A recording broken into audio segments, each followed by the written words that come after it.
তো হচ্ছে জয়শঙ্করের সাথে বৈশা বলতেছে সব চ্যালেঞ্জ ইন্ডিয়ার সাথে বৈশা সামলাই নেবে। উনার এত ইন্ডিয়া প্রেম কই থেকে আসে কে জানে। তো সাহেবের হাত দেখেন দেখেছেন, আর জয়শঙ্করের হাত দেখেন, প্রভু আর ভৃত্যের হাত। আমার আগের ভিডিও দেখেছেন এটার ব্যাখ্যা দিয়েছি, মনে আছে না? তো সাহেবের হাত দেখে মনে হচ্ছে বিগলিত হয়ে গেছে একেবারে। ফরেন সার্ভিস নিয়ে এপিসোড রেডি করতে এ ছবি আসলো, দেখে মেজাজ খারাপ হয়ে গেছে। আসেন মূল আলাপে, এইরকম বিগলিত ছবি কেন দেখতে হয় তার ব্যাখ্যা পাবেন। আমি ফরেন সার্ভিস বা বাংলাদেশের কূটনৈতিক সামর্থ্য নিয়ে বলছিলাম যে এই সার্ভিসের একটা সংস্কার দরকার, এই ফরেন সার্ভিস রিফর্ম দরকার। এই পর্যন্ত শুনে অনেকের মনে করতে পারেন এইটা তো আমার দরকার নাই। হ্যাঁ জি না ভাই, এটা আমাদের খুব দরকার। আপনি শান্তিমতো মর্যাদার সাথে প্রবাসে আয় উপার্জন করতে পারবেন কিনা থেকে শুরু করিয়া ইন্ডিয়া আমাদের দেশে আবার তালুকদারি করতে আসবে কিনা সব কিছু নির্ভর করে আমার ফরেন সার্ভিসের দক্ষতার উপরে। তাই এর সংস্কার আমাদের জন্য খুবই জরুরি। আমাদের দেশের প্রত্যেকটা খাত নিয়ে আমাদের জানা লাগবে। আপনার আমার টাকা কেন কোথায় খরচা হয়, কেমনে খরচা হইতেছে, কিভাবে খরচা হইতেছে, সেটা জানার আপনার পূর্ণ অধিকার আছে। আপনার কাছে যারা ভোট সেবার আসবে তাদের থেকে বেশি জানা লাগবে আপনার, কারণ আপনি তাদের মালিক, ওরা আপনার চাকর।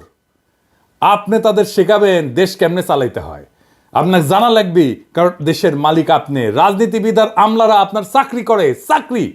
মালিকরাই তো চাকর বাকরদের বলবে কিভাবে কোন কাজটা করতে হবে, কেন করতে হবে, সেটা বলবে না মালিক? আসেন আমরা বুঝে দেখি ফরেন সার্ভিস বা আমাদের পররাষ্ট্র মন্ত্রণালয়ে কি কি সংস্কার দরকার, কেন সংস্কার দরকার। প্রথমে দরকার সাংবিধানিক সংস্কার। কেন জানেন? বাংলাদেশের সংবিধানের কূটনীতি আর আন্তর্জাতিক সম্পর্ক অংশে বলা আছে বিশ্বশান্তি প্রতিষ্ঠার নিরস্ত্রীকরণে ব্যাপক ভিত্তিক সমর্থন এবং আন্তর্জাতিক আইনের প্রতি শ্রদ্ধা ও সমর্থন। এটা কেন লেখা আছে জানেন? মানেটা কি? কেন এটা লেখা আছে? মানে কেন বিশ্বশান্তি প্রতিষ্ঠা নিরস্ত্রীকরণ বলা হয়েছিল? এটা ছিল ওই সময় স্নায়ুযুদ্ধ চলতেছিল একটা। পুঁজিবাদী আমেরিকা আর সমাজতান্ত্রিক সোভিয়েত ইউনিয়নের দুই পক্ষই যুদ্ধাস্ত্রে তাদের ভান্ডার ভর্তি ছিল। সারা দেশের দেশগুলো দুই দেশের অধীনের বলয়ে চলে গেছে। এক দল আমেরিকার বলয়, আর এক দল সোভিয়েত ইউনিয়নের বলয়। আর এক দল ছিল যারা না ঘরকা না ঘাটকা, মানে শ্যামো রাখতে মন চায়, কুলো রাখতে চায়। তার নাম দিল জোট নিরপেক্ষ রাষ্ট্র। কিন্তু আসলে সোভিয়েত বলয়, হাঙ্গেরি সিপিবি, পন্দের আলো, দিল্লি স্টার, বাঙ্গু সুশীলদের নাগাল আর কি। ওরা যা করে তাই যায় আওয়ামী লীগের পাতে। উই করবি সমাজতন্ত্র, কিন্তু সমাজতান্ত্রিক দুনিয়া তো টাকা নাই, তাই করবি সমাজতন্ত্র আর টাকা নিবি পুঁজিবাদী আমেরিকার কাছ থেকে। ভাত খাবি ভাতারের আর পীড়িত করবি ভাসুরের লগে। এটার নাম জোট নিরপেক্ষ আন্দোলন। তো এই জোট নিরপেক্ষদের এজেন্ডা ছিল নিরস্ত্রীকরণ। কেন জানেন? কারণ আমেরিকার লগে অস্ত্র বানানিতে সোভিয়েত ইউনিয়নের পাল্লা দিতে পারতেছিল না। ওই সোভিয়েত ইউনিয়নের গোয়াত নাই সাম রাধাকৃষ্ণের নাম, তো অস্ত্র বানাবে গেলে চলবি, তাই ওই ফেও ধরিছে নিরস্ত্রীকরণের। ওটা ঢুকেছে সংবিধানের বাংলাদেশে। আপনার এই এটা এখন দরকার আছে। আমাদের তো এখন জাতীয় সামরিক শক্তির বৃদ্ধি দরকার।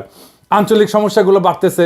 বিপ্লব পরবর্তী নতুন বাংলাদেশ গড়ে তোলার লক্ষ্যে সংবিধানের 25 অনুচ্ছেদকে আমূল পরিবর্তন করে যুগোপযোগী করতে হবে। সংবিধান সংস্কার কমিশন হয়েছিল, ওটি আলী রিয়াজ ছিলেন, আবার হাঙ্গেরে ফিরোজ ছিল। তো ক্যাঙ্কা পরামর্শ দিচ্ছে, বুঝতে পারছেন? আমি তাহলে এটা ক্যাঙ্কা চাই সেটা বলি, কেন চাই সেটা বলি। হ্যাঁ, সংবিধানের সংশোধিত অনুচ্ছেদের যেখানে বাংলাদেশের কূটনীতি এবং আন্তর্জাতিক সম্পর্ক আছে সেটা কেমন হইতে পারে, আসেন সে আলাপ করি। এটা লেখা লাগবে এঙ্কা করে, এটা সে পাশে আনা লিখে দেন। 1 নাম্বার, বাংলাদেশ সকল জাতির মধ্যে শান্তিপূর্ণ সহাবস্থান, পারস্পরিক সহযোগিতা এবং সার্বভৌমত্বের প্রতি শ্রদ্ধাশীল থাকবে। 2 নাম্বার, রাষ্ট্রের কূটনৈতিক নীতির মূল লক্ষ্য হবে বাংলাদেশের স্বাধীনতা, সার্বভৌমত্ব ও জাতীয় নিরাপত্তার সর্বোচ্চ সুরক্ষা নিশ্চিত করা। এই উদ্দেশ্যে কি কি কাজ করবে সেটা বলে দিতে হবে। ক, বাংলাদেশ তার জাতীয় প্রতিরক্ষা এবং সামরিক শক্তিকে উন্নত করে সম্প্রসারিত করার অধিকার সংরক্ষণ করবে, যাতে আভ্যন্তরীণ এবং বাহ্যিক যে কোনো হুমকি মোকাবেলা করা সম্ভব হয়। খ, বাংলাদেশ আঞ্চলিক নিরাপত্তা এবং প্রতিরক্ষা সহযোগিতার মাধ্যমে সমসাময়িক ভূ রাজনৈতিক চ্যালেঞ্জ মোকাবেলার জন্য সক্রিয় ভূমিকা পালন করবে। আন্তর্জাতিক আইন এবং কূটনৈতিক নীতির প্রতি শ্রদ্ধা রেখে বাংলাদেশ তার কৌশলগত অবস্থানকে শক্তিশালী করবে। গ, বাংলাদেশ কোনো পরাশক্তির আধিপত্যবাদী রাজনীতির যন্ত্র বা বলয়ে পরিণত হবে না, তবে রাষ্ট্রীয় স্বার্থের সুরক্ষায় কৌশলগত অংশীদারিত্ব গড়ে তুলতে পারবে। ঘ, বাংলাদেশ নিরস্ত্রীকরণ এবং বিশ্বশান্তির ধারণাকে সমর্থন করবে, তবে এটি জাতীয় নিরাপত্তা ও প্রতিরক্ষা সক্ষমতার সীমাবদ্ধতার কারণ হতে পারবে না। বাংলাদেশ দক্ষিণ এশিয়ার একটি ভারসাম্যপূর্ণ এবং ন্যায়সঙ্গত শক্তি কাঠামো গঠনে ভূমিকা রাখবে, যাতে আঞ্চলিক নিরাপত্তা, অর্থনৈতিক উন্নয়ন এবং কৌশলগত স্থিতিশীলতা নিশ্চিত করা যায়।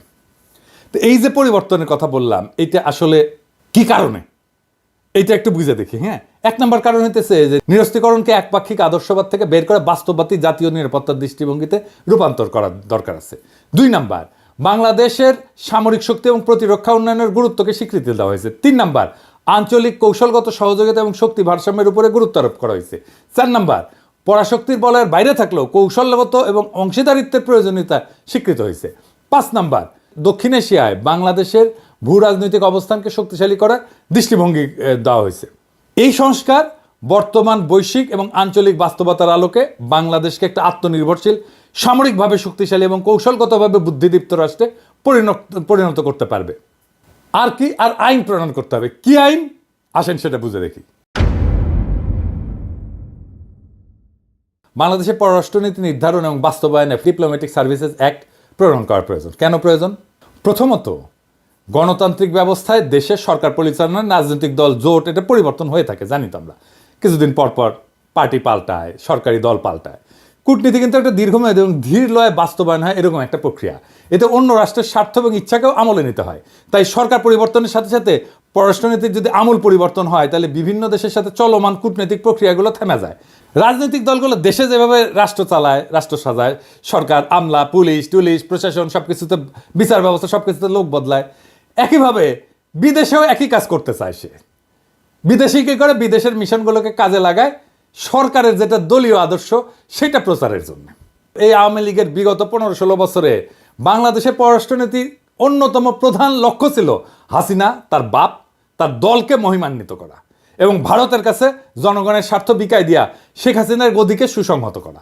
এই কাজ করতে যে আমাদের কূটনীতি স্বৈরাচারের প্রোপাগান্ডা মেশিনারি হিসেবে বিনা ভোটের নির্বাচন, নিশি ভোটের নির্বাচন, বিরোধী রাজনীতিক সহ সাধারণ মানুষকে হত্যা, গুম, সাজানো মামলায় গ্রেপ্তার করা, শ্রমিকের ন্যায্য অধিকার হরণ, সংবাদপত্র মিডিয়ার টুটি চাইপা ধরা, ডিজিটাল সিকিউরিটি অ্যাক্ট সহ হাসিনার সমস্ত গণবিরোধী, মানবতা বিরোধী অপরাধের ছাপাই গিয়ে গেছে 15 বছর ধরে এই আমাদের কূটনৈতিক সার্ভিস।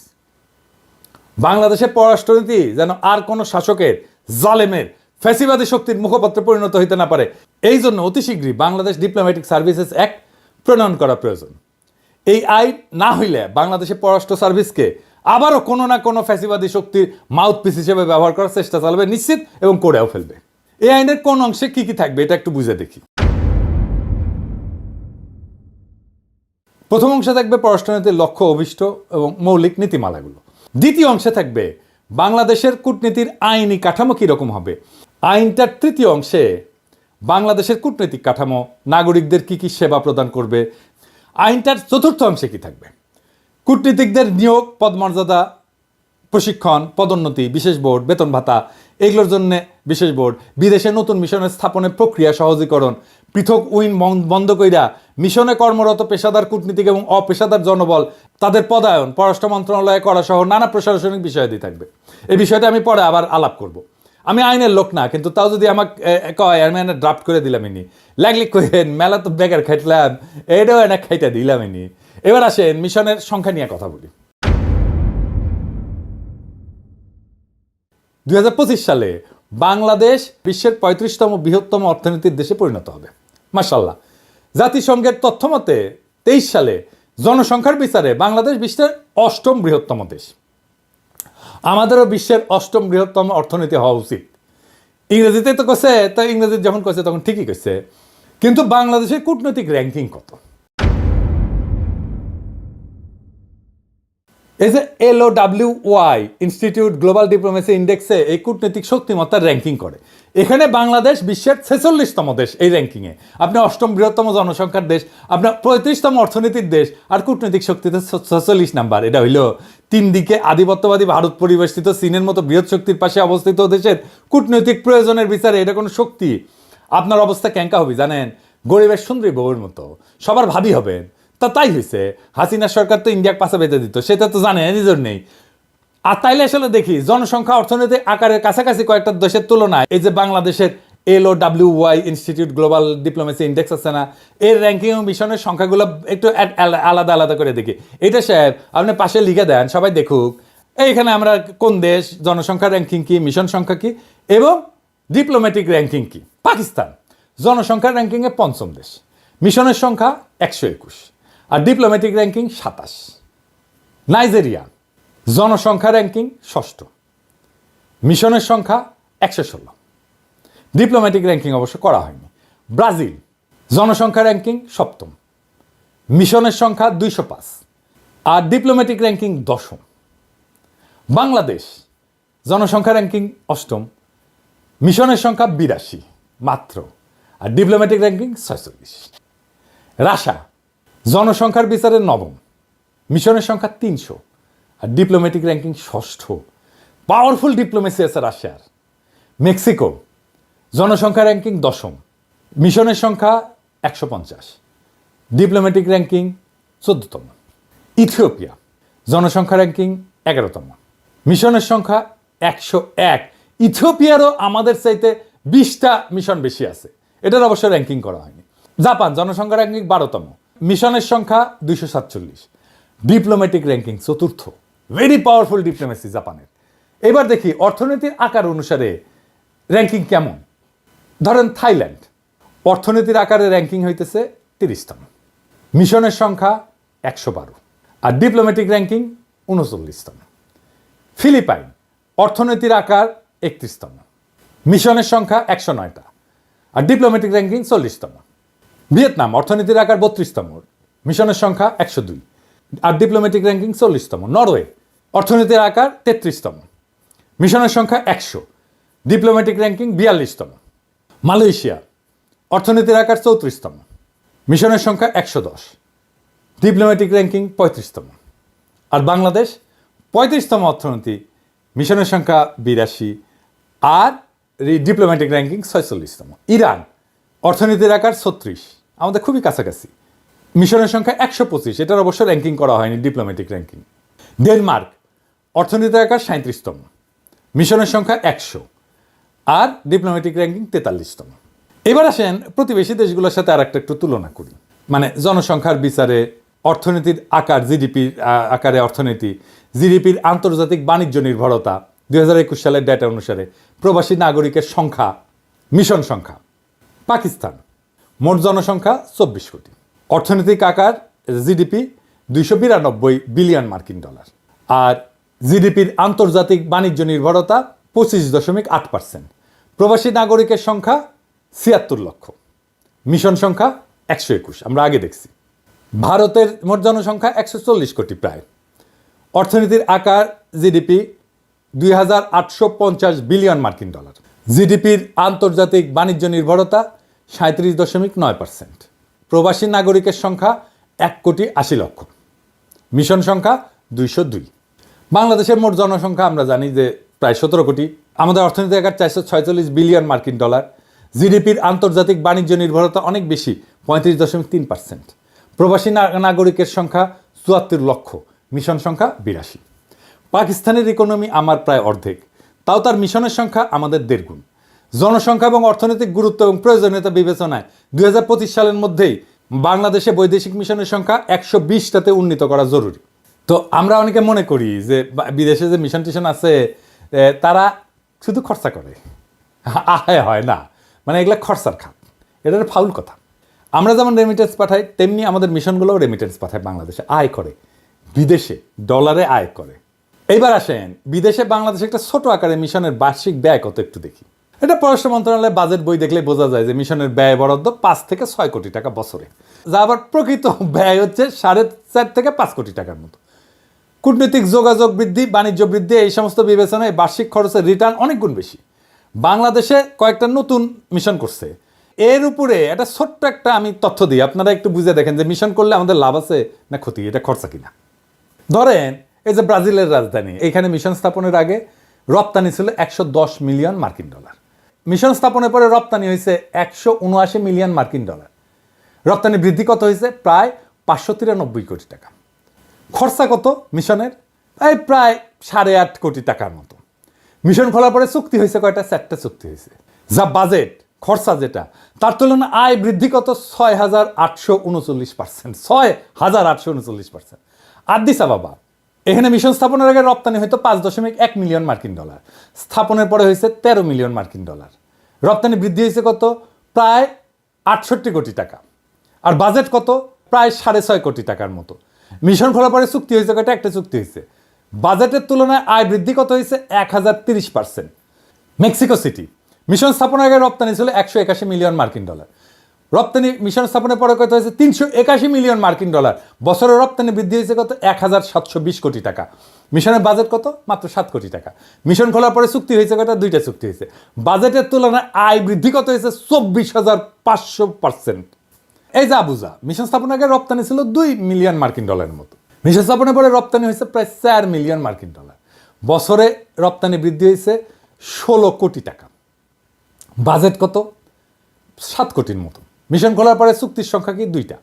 বাজেটের তুলনায় আয় বৃদ্ধি কত হয়েছে? 230%। তো মিশন খুললে টাকা টাকা, তো মিশন খুললেন না কেন? আপনার শক্তিও বাড়বে, ব্যবসাও বাড়বে, আয় রোজগার বাড়বে, মার্শাল্লাহ। তা আপনি মিশন খুলেন না কেন? বুদ্ধি বেশি।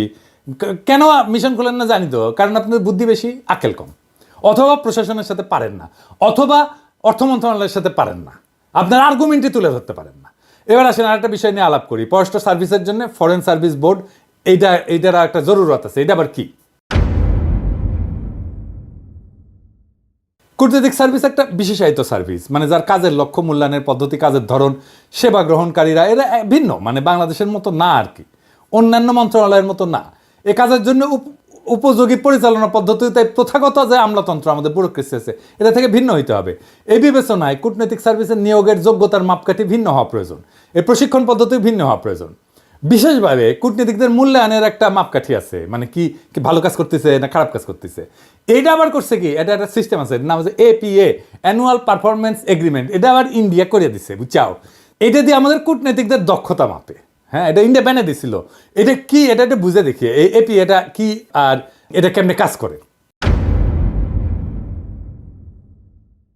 এটা হলো একটা প্রশাসনিক দলিল আর কি। এটা মূলত সরকারি সংস্থাগুলো মানে কাজ কি কি করছে এটা মূল্যায়নের জন্য ব্যবহার করা হয়। বাংলাদেশে এটা সরকারি প্রতিষ্ঠানের কার্যকারিতা মূল্যায়ন, জবাবদিহিতা বৃদ্ধি এবং দক্ষতা উন্নয়নের লক্ষ্যে প্রণয়ন করা হয়েছে বলে বলা হয়েছে। এটার মূল উদ্দেশ্য হয়েছে কি পরিমাণে কাজ সে দিছে, ডেলিভার করছে, এটা মেজার করা, মানে এটা পরিমাপ করা। প্রত্যেকটা মন্ত্রণালয়, বিভাগ, সরকারি সংস্থার বার্ষিক একটা টার্গেট তৈরি করা এবং সেটা অর্জন করতে পারছে কিনা সেটা পর্যালোচনা করা। এটা দায়বদ্ধতা এবং স্বচ্ছতা এটা নিশ্চিত করা, কাজের প্রতি জবাবদিহিতা নিশ্চিত করা এবং স্ট্র্যাটেজিক পরিকল্পনা, কৌশলগত পরিকল্পনা, নীতিগত লক্ষ্য বাস্তবায়ন এবং সরকারি সেবা উন্নত করা, সরকারি খাতের ব্যয় ব্যবস্থাপনা, সম্পদের কার্যকর ব্যবহার নিশ্চিত করা। কিন্তু বাংলাদেশের কূটনীতিকদের মূল্যায়নে এই APA কেন ব্যবহার করা যাবে না, এটা একটু বুঝে দেখে। এটা খুব ইন্টারেস্টিং ব্যাপার, একাডেমিক, কিন্তু বুঝলে এটা সুবিধা আছে আমাদের সবারই। কূটনীতিকদের কাজের প্রকৃতি অত্যন্ত গতিশীল এবং জটিল। তাদের কার্যকারিতা শুধুমাত্র প্রশাসনিক চুক্তি দেওয়া মাপা কঠিন। কূটনীতির ক্ষেত্র হচ্ছে পরিস্থিতি ভিত্তিক এবং রাজনৈতিক। এটা শুধু সংখ্যাভিত্তিক মানদণ্ড দিয়ে বিচার করা যায় না। APA সংখ্যাভিত্তিক মানদণ্ড। কূটনীতিক কাজ দীর্ঘমেয়াদী প্রভাব ফেলে, যা বার্ষিক মূল্যায়নে ধরা যাবে না। মানে আপনার এটা ফল আসতে যদি 5 বছর সময় লাগে, তাহলে আপনি 1 বছরের মধ্যে কি দেখবেন? দেখতে পাবেন না তো কিছুই। দ্বিপাক্ষিক এবং বহুপাক্ষিক সম্পর্ক, বিদেশি লবিং, প্রভাবশালী রাষ্ট্রের সাথে নীতিগত বোঝাপড়া, এগুলো সরাসরি APA-তে দেখাই যায় না। এটাই আসলে কূটনৈতিক সার্ভিসের মূল কাজ। তাহলে আপনি APA দিয়ে করবেন কি এদের জন্য? এটা ছাড়াও সরকারের কিন্তু একটা ওভারঅল হাসিনার আমলে ভারতীয় পরামর্শ APA ছাড়াও NIS বলে একটা জিনিস তৈরি করছে। এটা একটা হাস্যকর পদ্ধতি। NIS দিয়া কোন মন্ত্রণালয় কত ভালো কাজ করতেছে, কত দক্ষ, সেটা বের করা হয়। কিন্তু ইন্টারেস্টিং হয়েছে, NIS দিয়ে যে সমস্ত মন্ত্রণালয়কে দক্ষ বলে বলা হয়েছে সেগুলোই হইতেছে সবচেয়ে দুর্নীতিগ্রস্ত এবং সবচেয়ে অদক্ষ মন্ত্রণালয়। আসেন এটা বুঝে দেখে এটা কিরকম। বাস্তবে যে সমস্ত মন্ত্রণালয় সবচেয়ে দুর্নীতিগ্রস্ত এবং অদক্ষ, তারাই এই যে মূল্যায়ন পদ্ধতি, এই যে NIS আর APA বললাম, এতে শ্রেষ্ঠ মন্ত্রণালয় হিসেবে স্বীকৃতি পাইছে। এটাতে কৃত্রিমভাবে সাজানো রিপোর্টের মাধ্যমে প্রশাসনকে দক্ষ এবং দুর্নীতিমুক্ত দেখানোর চেষ্টা করা হয়। বাস্তবে জনগণের সেবা নিশ্চিত করতে এই পদ্ধতিগুলা কোনো কার্যকর পরিবর্তন আনতে পারেনি। দুর্নীতির জন্য কুখ্যাত মন্ত্রণালয়গুলো বারবার শ্রেষ্ঠত্বের পুরস্কার পেয়েছে। আমি উদাহরণ দিই, সড়ক পরিবহন সেতু মন্ত্রণালয়, মানে যেটা ওকা, ওই যে কাউয়া কাউয়া, ওই কাউয়া আসছে, কাউয়া এটা কাউয়ার সাউন্ড দেন অনেকদিন পরে, জোরে দেন, আরো জোরে, আরো জোরে, হচ্ছে। হ্যাঁ, তো এইখানে তারা কিভাবে কাজ করছে, কি দুর্নীতি করছে আমরা তো জানি। আর কি গৃহায়ন এবং গণপূর্ত মন্ত্রণালয়, হ্যাঁ, সরকারি ভবন নির্মাণ উন্নয়নে, এটা সাধারণ ঘটনা তো দুর্নীতিতে। শিক্ষা মন্ত্রণালয়, যেখানে প্রস্তভাস, নিয়োগে দুর্নীতি এবং শিক্ষা খাতের মানের যে অবনতি ঘটছে, সেটা তো এই শিক্ষা মন্ত্রণালয় দীপুমণি করছে, তাই না? সেটা নাকি বেস্ট পারফর্মিং মন্ত্রণালয়। তাহলে চিন্তা কর, স্বাস্থ্য মন্ত্রণালয় কি হয়েছে এটা তো আমরা জানি, এখনো স্বাস্থ্য মন্ত্রণালয় সেইটার জন্য ধুকতেছে। এই এপিআর এনআইএস এটা জনগণের সাথে প্রতারণা করে এক ধরনের ব্র্যান্ডিং টুল। এটা ব্যর্থ, অপ্রাসঙ্গিক। প্রকৃত জবাবদিহিতা, সুশাসন এবং দুর্নীতির বিরুদ্ধে কঠোর ব্যবস্থা নেওয়ার জন্য নতুন কার্যকর বাস্তবসম্মত মূল্যায়ন পদ্ধতি দরকার। আপনারাই বলেন যে সড়ক, গণপূর্ত, স্বাস্থ্য, শিক্ষা যদি সেরা মন্ত্রণালয়ের সার্টিফিকেট পায়, তাহলে ইন্ডিয়া আমাদের কেমন চাপা ম্যাট দিতেছিল তাদের একটা সিস্টেম করে দিয়া। এনআইএসআর এপিএ কিন্তু ইন্ডিয়া করে দিছে, বুঝছেন? আমাদের ব্যুরোক্রেসিও তারা এইভাবে খোড়া করে দিছিল। কূটনীতিকদের পদোন্নতি এই সমস্ত মূল্যায়নের নিরীক্ষা হওয়া উচিত না। সবচেয়ে ভয়ানক যে জুলুম হাসিনা সরকার পররাষ্ট্র সার্ভিসের সাথে করছে, তা হলো নিষেধাজ্ঞার ভোটের কারিগর অ্যাডমিন ক্যাডারদের অধীনে পররাষ্ট্র সার্ভিসের পদোন্নতির ব্যবস্থা করে দিছে।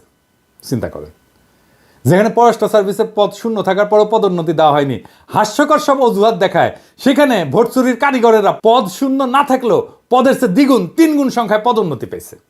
এটা হাস্যকর অজুহাত বলি। অ্যাডমিন ক্যাডারের একই ব্যাচের অফিসারদের পদোন্নতি হয়নি বলে পররাষ্ট্র ক্যাডারের পদ শূন্য থাকলেও তাদেরকে পদোন্নতি দেওয়া হয়নি 2-3 বছর ধরে। আমি আগের এক এপিসোডে এই কথা বলছিলাম। কাজেই পররাষ্ট্র সার্ভিসের পদোন্নতি ফরেন সার্ভিস বোর্ডের মাধ্যমে হইতে হবে।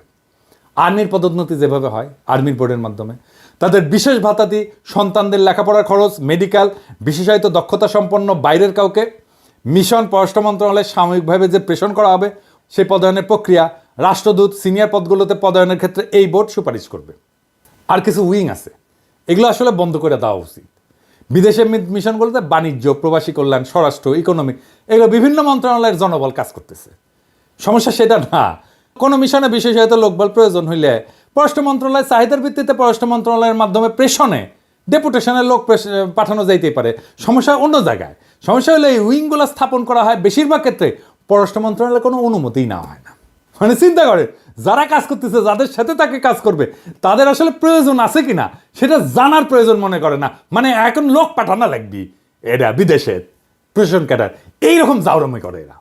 তো অনুমতি ছাড়া যেগুলো খোলা হয়েছে পররাষ্ট্র মন্ত্রণালয়, যেমন সুইজারল্যান্ডে লেবার উইং, কায়রোতে লেবার উইং, ইতালিতে ডিফেন্স উইং, অস্ট্রেলিয়াতে লেবার উইং, এগুলো খুলছে পররাষ্ট্র মন্ত্রণালয়ের সাথে কোনো আলোচনা ছাড়াই।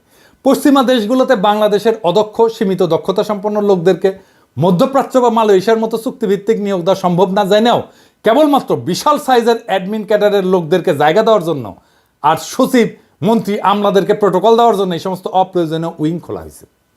মধ্যপ্রাচ্যে বাংলাদেশি কর্মী ভাইরা বেশি সংখ্যায় থাকলেও আরামায়েশের জন্য লেবার উইং, পাসপোর্ট উইং, এসব উইং খোলা হয়েছে ইউরোপ, আমেরিকা, অস্ট্রেলিয়া। কি মজা!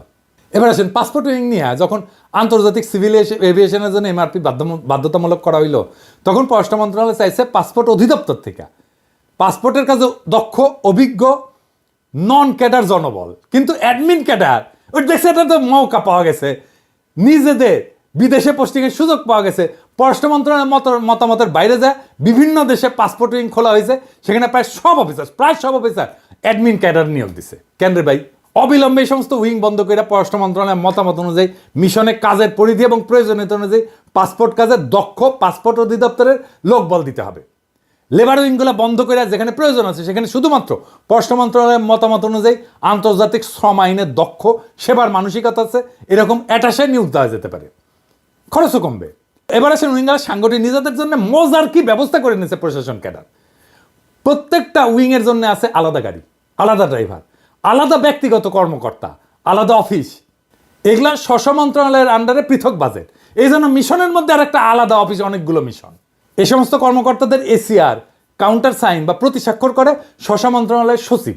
বাংলাদেশের সমগ্র বৈদেশিক সম্পর্ক দেখার দায়িত্ব যাদের, তাদেরকে বাইপাস কইরা ওই সমস্ত সচিব সরাসরি কাজ করে তাদের উইংয়ের সাথে।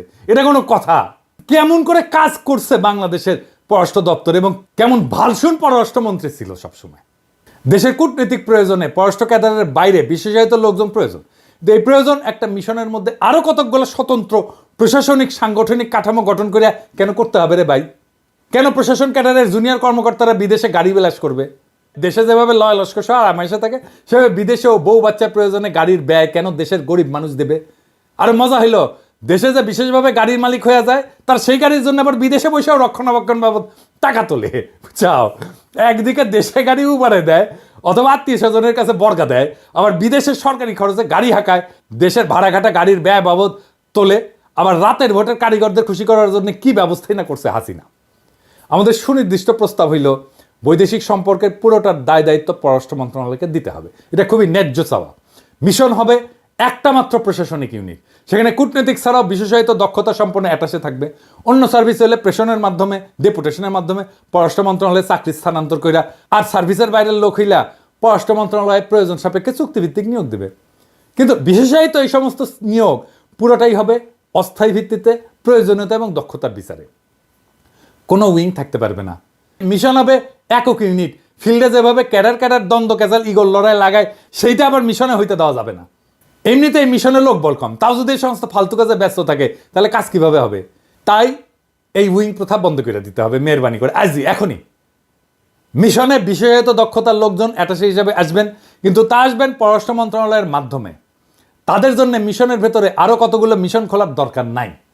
আমি এটা নিয়ে আগের এপিসোডে বলছি, এতে সরকারের খরচা কমবে, আর যেই অফিসার যেই দপ্তরে কাজ করছে তারই তো আনবো উইংয়ে, তাই না? অ্যাটাশে করে প্রশাসন ক্যাডারের একজনকে পাসপোর্ট উইংয়ে দিলাম, যে কোনোদিন পাসপোর্ট নিয়ে কাজই করে নাই, ভবিষ্যতেও করবে না, তবে তারা 2 বছর ইউরোপে পাসপোর্টের দায়িত্ব দিয়ে রেখে তারপরে দেশে গিয়ে তুলা উন্নয়ন বোর্ডের পরিচালক বানিয়ে দিলাম। এটা কোনো কাজ হইল?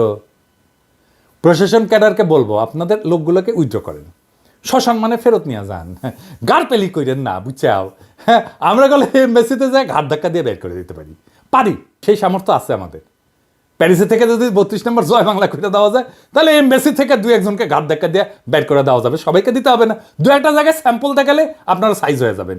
ভালোভাবে বললাম তো, কিন্তু হয় কি, অনেকে বলে যে আমি উগ্রতা ছড়াই, কিন্তু আপনারা তো ভালোভাবে বললে শুনেন না রে ভাই, বাধ্য করেন তো উগ্র হইতে। তো আমরা যুক্তি দিয়ে বুঝান যে কেন এদেরকে রাখা দরকার, নয়তো প্রত্যাহার করেন, সিম্পল হিসাব করে ফেলবেন। গাড়পেলি করবেন, সাইজ করে দিব কলে। আসেন এবারে অডিট নিয়ে কথা বলি, অডিট দিয়ে মিশনের পারফরমেন্স মূল্যায়ন করার কথা বলি। মিশনগুলোতে 2 বছরের একবার অডিট করার জন্য 2জন অফিসার 14 দিন করে সরকারের টিএডিএ নিয়ে সফর করে। অথচ মিশনগুলোর গড় ব্যয় হইতেছে বছরে 5 কোটি, যার 60% বেতন ভাতা, যার অডিট সফর করে করার কিছু নাই। বেতন ভাতা তো আগে থেকে ঠিক করা থাকে, তাই না? আর এটা তো বেতন ভাতা নিজে তোলে না, আপনারা পেটে দেন তার অ্যাকাউন্টে, তাই না? মিশনে অডিটে যাওয়ার জন্য অডিট অফিসের যে আগ্রহ, তার সবার সরকারের যদি সব সেক্টরে থাকলে হইনি, তাহলে এত তো দুর্নীতি হইলে না নি। এটা হইতেছে ফরেন ট্রিপ, একটা 14 দিনের মুফতে একটা ফরেন ট্রিপ। এর চেয়ে গুরুত্বপূর্ণ হইল যে 2% থেকে 5% নিয়ে তো বিল পাস করেন, তাই না? এটা তো আমরা জানি, তাই না? এটা তো সিস্টেম, এটা বন্ধ করেন। দেশের মানুষের মাথার উপর থেকে এই টাকার ভারটা তো কমতো, তাই না? এই ঘুষ নীতিতে ব্যয়ের বোঝার ভারটা তো কমতো, কিন্তু করেন তো আপনারা। পার্সেন্ট নিয়ে তো বিল ঠিকই দেন, তো তখন অডিট করা লাগে না, ওইটা থামলাম। আপনাদের এই 5-6 কোটি টাকার ব্যয়ের অডিট নিয়ে, যার বেশিরভাগই হইতেছে বেতন ভাতা, সেটা নিয়ে আপনাদের কুরকুরানি দেখলে মেজাজ কলে খারাপ হয়ে যায়। মিশনগুলোতে অডিট আপত্তি হয়, এবং আর আপত্তি হয় কি জানেন? আপত্তি হয় কি, সেটা মজার একটা ব্যাপার, আর কত কমু আর কি। এটা হইতেছে দেশের যে প্রকিউরমেন্ট রুলস আছে, এটা আবার এদেশে এসে পালন করতে হয়, এই আইন আছে। এটা আইন না থাকলে আপত্তি দেয়। আমি তো ফ্রান্সে থাকি, ফ্রান্সে কোনো পণ্য সেবা এটা কেনার জন্যে কোটেশন আনতে হলে টাকা দিতে হয়, আবার কোটেশন না থাকলে অডিটে আপত্তি করতে হয়। তো মাইশন কই যাবে? এটা বাংলাদেশের মতো না চাইলে কোটেশন দিয়ে দিবে, তা তো না, টাকা দিবেন কোটেশন দিবে, তো মিশন যাবে কই? ধরেন এক এক দেশের স্কুলের একটা মিনিমাম এইজ এক এক রকম আছে না, কিন্তু দেশ থেকে নিয়ম করে দেওয়া হয়েছে যে 6 বছর না হইলে টিউশন ফি সরকারি খাত থেকে নেওয়া যাবে না। এখন ধরেন যেই দেশে 5 বছরে স্কুলে যাওয়া বাধ্যতামূলক, যেই দেশে, সেই দেশে কি করবে কূটনীতিকের বাচ্চারা? না পড়ায় বসে রাখবে ঘরে? অনেক উন্নত দেশেই সরকারের যে টাকা, সেই টাকা দিয়ে 2 বাচ্চা পড়ানো যায় না, বাধ্য হয়ে তার বাচ্চাকে ওই দেশের স্থানীয় ভাষায় স্কুলে পড়াইতে হয়। 2 বছরের জন্য একজন ধরেন ফ্রান্সে আসছে, তোর বাচ্চাকে ফ্রেঞ্চ স্কুলে পড়াবে, ওর তো ল্যাঙ্গুয়েজ শিখতেই 2 বছর লাগবে রে ভাই। তো কূটনীতিকদের সন্তানেরা যে ইংলিশ মিডিয়ামে পড়তে হয়, এটা তো বিলাসিতা না, এটা তো নেহায়েত প্রয়োজন। আপনি বাচ্চাদের কথা চিন্তা করবেন না, তো জীবন ধ্বংস হয়ে যাবে তোরে ভাই। 2 বছর পর ট্রান্সফার হয়, তো এখন ফ্রান্স থেকে স্পেনে গেল বা ফ্রান্স থেকে সৌদি আরব গেল, উঠি যে আবার আরবি শিখবি, আবার 2 বছর ওই ল্যাঙ্গুয়েজই শিখবি চিরজীবন। মানে আমি কই না যে আমাদের ব্যুরোক্রেটরা, আমলারা, এদের মাথাত কি আছে আমি জানি না, কিন্তু এদের হৃদয় নাই। হৃদয় দিয়ে প্রবলেম বুঝে না। আমি যে কথাগুলো কইলাম এটা শুনছেন তো? এই কথাগুলোর মধ্যে কোনোটা অন্যায্য কথা আছে, বেইনসাফি কথা আছে? আর কি মিশনের পারফরমেন্স মূল্যায়নের সুনির্দিষ্ট মানদণ্ড করা জরুরি। এটা না হলে জাতিসংঘ মিশন, লন্ডন মিশন, ওয়াশিংটন সহ যে সমস্ত মিশন সবসময় লাইমলাইটে থাকে, শুধু সেইগুলোকে ভালো মিশন বিবেচনা করার প্রথা বন্ধ হবে না তো। আর এসব লাইমলাইটে থাকা মিশনগুলো যাওয়ার জন্য তদবিরও বন্ধ হবে না। আর একটা কি, বিভিন্নমুখী যে সহযোগিতার খাত, এটা প্রকৃত অর্থে সম্প্রসারণ করা প্রয়োজন। কূটনীতির মোদ্দা কথা হইল স্ট্র্যাটেজিক এনগেজমেন্ট। বাংলাদেশের পররাষ্ট্রনীতিকে ভারতমুখিতার বাইরে নিতে হইলে সবার আগে প্রয়োজন সব গুরুত্বপূর্ণ দেশের সাথে বহুমুখী এনগেজমেন্ট, বহুমুখী সম্পর্ক। অর্থনীতির বিভিন্ন ক্ষেত্রে, শিল্প, সংস্কৃতি সহ সম্ভাব্য সকল ক্ষেত্রে সরকার টু সরকার engagement, people to people engagement, বিভিন্ন বেসরকারি প্রতিষ্ঠানের এনগেজমেন্ট, এইগুলো করতে হবে। তাহলে বিপ্লব পরবর্তী নতুন বাংলাদেশের জন্য উপযুক্ত পররাষ্ট্রনীতি বাস্তবায়ন সম্ভব হবে। বিভিন্ন শক্তি কেন্দ্রের সাথে বহুমুখী সম্পর্কে এনগেজমেন্ট বাড়লেই বাংলাদেশের উপর থেকে ভারতীয় আধিপত্য খতম হবে। আর কোনোদিন হাসিনার মতো কোনো সরকার বাংলাদেশকে ভারতের গোলামে পরিণত করতে পারবে না। প্রধান উপদেষ্টা এবং পররাষ্ট্র উপদেষ্টা এগুলো অতি দ্রুত বুঝলে ভালো। তো আমরা তো অনেক কিছু বললাম, বিশ্লেষণ করলাম, সমস্যাগুলো দেখাইলাম, সমাধান দিকগুলো তুলে ধরলাম, কিন্তু কথা শুধু বোঝার মধ্যে থেমে থাকলে তো হবে না, কিছু বদলাবে না। সত্যিকারের পরিবর্তন আসে যখন আমরা সচেতন হই, সক্রিয় হয়ে দায়িত্ব নিয়ে কাজ করি। আপনার, আমাদের প্রত্যেকের ভূমিকা আছে। এই দেশ তো আমাদেরই, তাই না? এই রাষ্ট্রও আমাদের, এর ভবিষ্যৎও আমাদের। কেবল অভিযোগ করে থেমে থাকলে তো কিছু বদলাবে না। আমাদের জানতে হবে, বুঝতে হবে, প্রশ্ন করতে হবে, আর প্রয়োজনে দৃঢ়ভাবে দাবি তুলতে হবে। একটা শক্তিশালী পররাষ্ট্রনীতি, দক্ষ কূটনৈতিক সার্ভিস আর ন্যায়ভিত্তিক প্রশাসন গড়ে তোলার লড়াই শুধু কোনো একক ব্যক্তির দায়িত্ব না, এটা পুরো জাতির সংগ্রাম। এই জন্যে আমরা এই সংগ্রামের পথে নামছি এবং সবাইকে বুঝাই। আসেন সবাই মিলে একটা আত্মনির্ভরশীল, সম্মানজনক, শক্তিশালী বাংলাদেশ গড়ে তুলি। ইনকিলাব জিন্দাবাদ।